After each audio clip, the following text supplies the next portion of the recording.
I'm back for my first episode since December. Just had a lot going on. I had somebody, actually two people reach out to me. One person said, "Why don't you get with the fad of video podcasting?" I'm like, nobody wants to see this mug, but whatever. And a second person who reached out to me on my TikTok saying, "Brian, man, you gotta get back to just sports and music and beer, whatever it is you do, but politics, that's not you." And I thinking to myself, why isn't it me? Why can't it be me? And quite frankly, my teams winning games aren't going to drop the gas prices down, but it's a collection of those people who say, well, my opinion doesn't matter. My vote doesn't matter. So you know what? If you don't go out there and vote, you have no reason to be bitching. But right now where we're at, this political climate, man, I don't want to lose friends over politics. I've lost friends to cancer, and that's a horrendous way to lose a friend. And I don't want to lose any more friends. I really don't. And I'm not going to let politics get in the way of friendship, even if I don't agree with it. I've only had to cut off one friend in my life over it, and it was because of trolling. We're going to be friends on social media since high school. We visit each other. I came down to Florida, visited you, and the only time you're going to interact on me on my social media in a 6-year span is to sit there and call me out for not liking Trump. Now, here's the thing. I got no issues with conservatives. Zero issue with conservatives. I've voted Republican plenty of times in my life. So I'm not going to just sit here and preach to you guys I'm this hardcore blue person. I've always kind of considered myself a centrist, and I think more people need to be a centrist. The reality is, and this is an unpopular opinion that I have, that a lot of people probably frown upon, and I think to myself, and I say all the time, I think we'd be in a better place if Donald Trump had actually won in 2020. Why, you ask that? Well, the reason for that is, A, we'd be done with him. B, we wouldn't have had this revenge toward Donald Trump, putting together the shittiest all-star of shit cabinet you could put together, starting with Hegseth, RFK Jr., Howard Lutnick. I mean, the list just goes on. It is the most incompetent of incompetent people. At least the first term that Donald Trump had, there was guardrails put in place. It wasn't just a bunch of yes men. And now we're saying revenge toward Donald Trump and Project 2025 Donald Trump. Billionaires.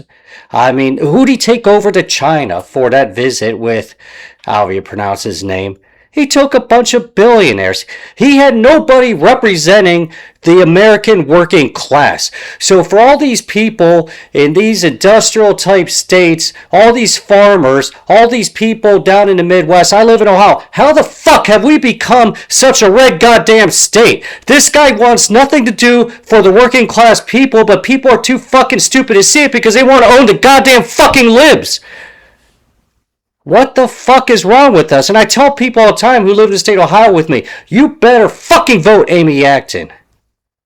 Because I'm telling you right now, if we vote Vivek, we're going to have data centers all over fucking Ohio. This guy wants nothing to do with Ohio. He did an interview talking about where your favorite place to visit when you're in the Youngstown area is, and he couldn't even name a place. He named a place about an hour away. He couldn't even pull Mill Creek Park out of his fucking ass. But yeah, we're going to have people who vote for this guy because they just want to own the libs. Now I get it. I get that Joe Biden was Sleepy Joe. Well, guess what? Donald Trump's falling asleep more than that motherfucker. I get that Kamala Harris didn't take the border serious or the whole Biden administration. I want closed borders. Donald Trump has done that. Thank you. I'll give him that victory. But that is where the Democrats fucked up themselves. Purple states, red and blue, the swing states that could be one. When Trump started the whole shit back in, what would that have been, 2015 or whatever, his big thing was build the wall. His people rallied about that, build the wall. And you know who that spoke to? The swing state voters. So here you are in an election in 2020. You won in 2016. You got until 2020. You're not going to take the border serious? You know what voters you're going to lose. But don't give me shit that Donald Trump won the 2020 election because he didn't fucking win it, and I'm tired of every time he goes to that playbook. And for a freaking base that is so into conspiracy theories, I cannot get that they do not understand that we have a president who is a president that is saying they're lining his pockets and his family's pockets and his billionaire friends' pockets. This is no conspiracy, this is fucking reality. But we got idiots like Joe Rogan who just share so much fucking misinformation. The guy is a little fucking 5'2" piece of shit that just spreads misinformation. Fuck you, Joe Rogan.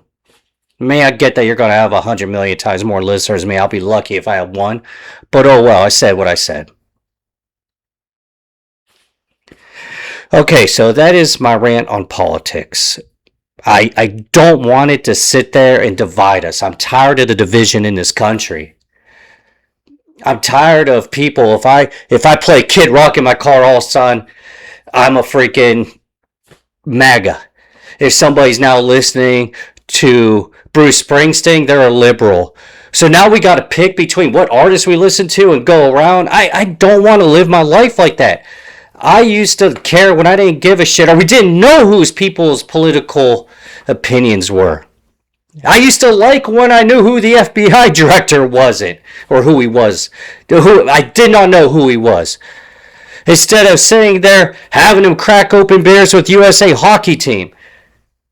I mean, I'm kind of jealous of Kash Patel. He's probably the only person that was there that could see both sides of the ice at one time with them fucking googly eyes.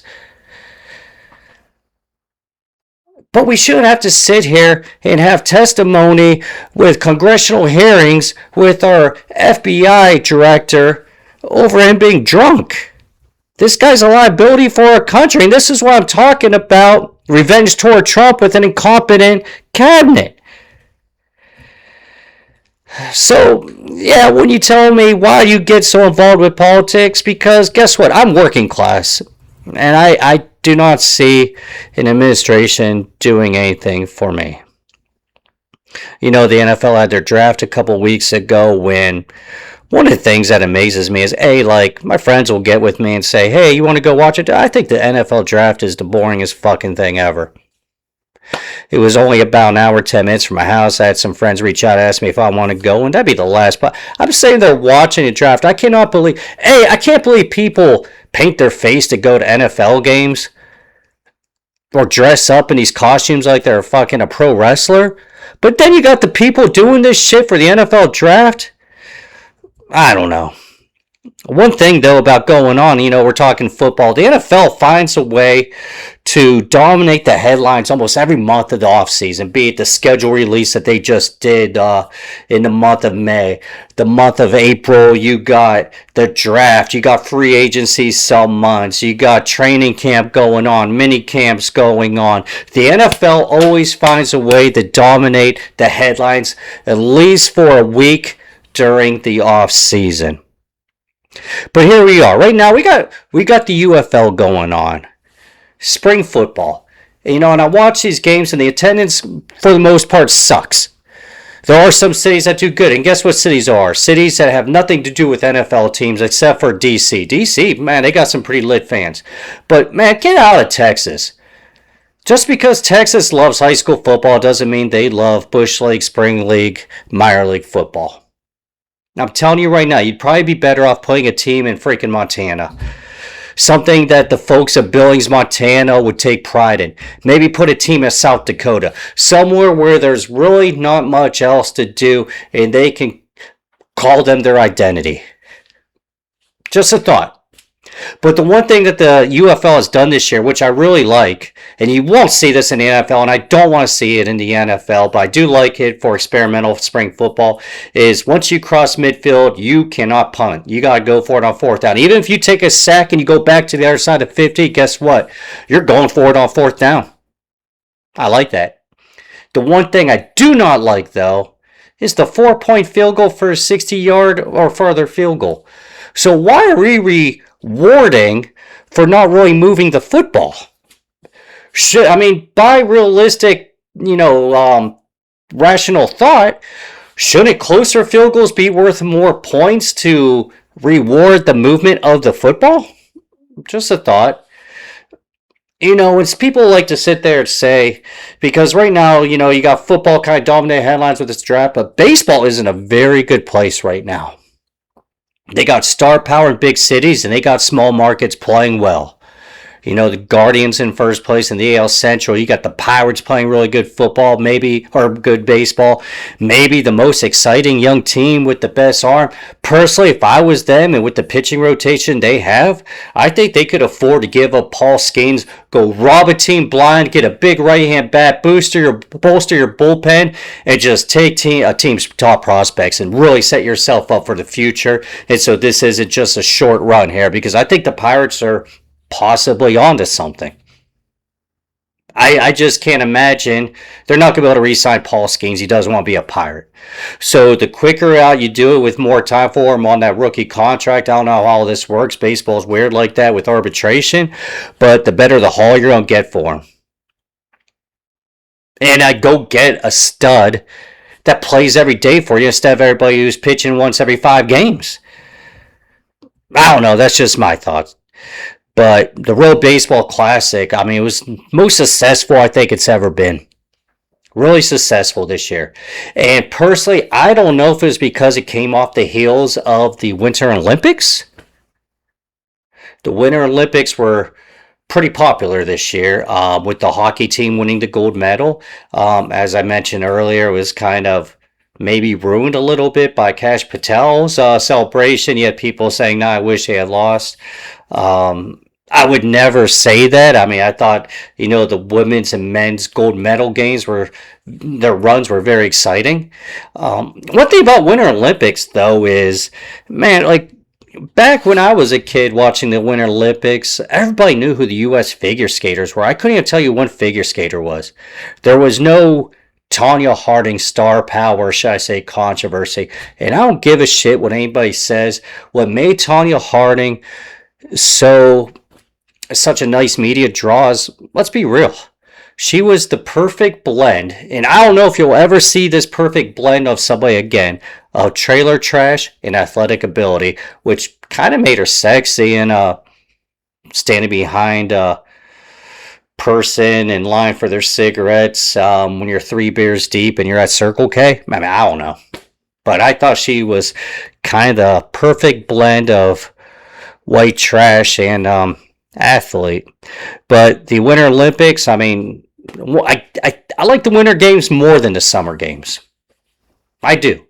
I think I relate to the winter athletes a little bit more when you're watching the Winter Games. So that's something I could do. Curling, I could do that. Maybe that biathlon, I might be able to do that. I don't know. I've never shot a gun before outside of a 1-pump pellet Daisy BB gun. But when you're watching the Winter Olympics, a lot of these people, they work regular jobs. And they'll be talking about, the only difference between them, is I work a job, is, hey, they work their job, then they go train at a job for like 5 hours, and I go work my job and, watch pornography and drink some beer and Seinfeld reruns. But other than that, I think I'm pretty close to these Winter Olympians. Just a thought. Made myself a little outline here to try to keep myself, kind of on topic here. I have a bad habit getting off topic. That's the story of my life. ADHD. What are you going to do? But it's good to get back to podcasting. I'm going to try to do this regular, maybe once every week, every 2 weeks, just quick little 15-minute episodes, what's going on in sports. Obviously, as I said, man, politics are important to me. They should be important to everybody. I'm not this hardcore liberal, but I do consider myself a left-leaning centrist. But I want America to get back to voting for who's got their best interest, just not because they got an R&D next to their name. And I truly think that right now, America needs a third party. I think the two-party system is broken for our country. But hey, I'm going to get back to it. I'm going to, visit my website, milkmansbaby.com, doing some concert reviews I go out to, some beer reviews. I'm going to be going out to Hartford, Connecticut here in the next month. I'm going to do some brewery reviews, or try to while I'm out there. I just blog about whatever's on my mind, man. And it's been nice to get back in front of the microphone again. I know I was a little passionate. I don't want this just to be a strictly political podcast. Nobody wants that. Because I'm not smart enough to host a political podcast. I mean, I'm smart enough to have my opinion. I think I'm smart enough to back up some of my stuff, but I don't want to strictly be into politics. I just want to see more humanity in this country. We need to get back to being America first, man. Americans together. I want to be able to put an American flag in my front yard and show off. I'm proud to be an American. I love my country. But if I put an American flag in my front yard, I think a lot of people drive by and say that's a Trumper. And it shouldn't be like that. Patriotism shouldn't be a reflection of your political affiliation.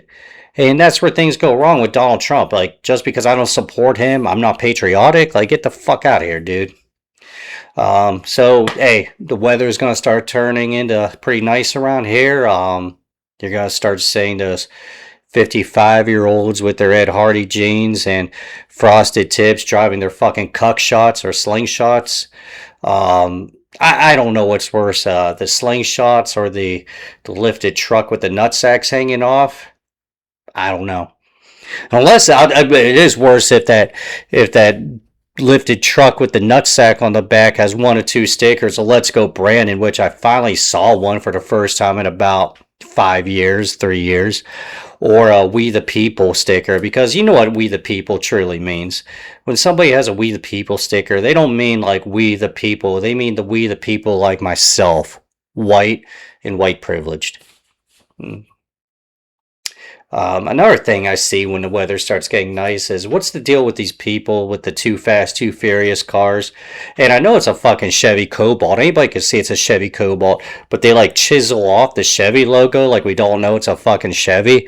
Then they put like this pipe on the back of it so it sounds like a fucking Jetsons car driving by. But hey, signing off. It was good to get back in front of the microphone.